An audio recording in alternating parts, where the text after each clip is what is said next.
চাঁদনির বিয়েতে স্টার্টারের সমস্ত কিছু খাওয়া দাওয়া করে বিয়ে বাড়ির সৌন্দর্য উপভোগ করছিলাম। খুব সুন্দর করে সাজানো ছিল বিয়ে বাড়িটি। প্রচুর লাইট দিয়েছিল সেখানে।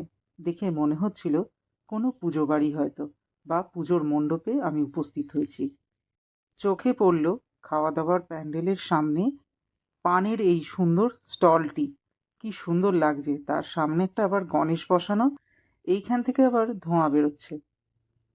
গণেশটা এতটাই সুন্দর, বেশ কিছুক্ষণ গণপতি বাপ্পাকে ভিডিওর মধ্যে নিলাম। তোমাদের কার কার গণেশ ভালো লাগে অতি অবশ্যই জানিও। এরপর খেতে বসলাম মেন কোর্সে।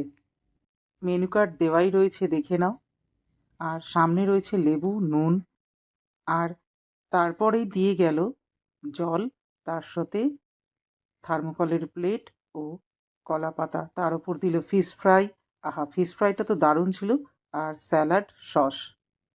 এরপর এলো বাটার নান, তার সাথে কিমা চানা। ওহ, অসাধারণ ছিল। তারপর তো মাটন বিরিয়ানি, আমার ভীষণ ফেভারিট।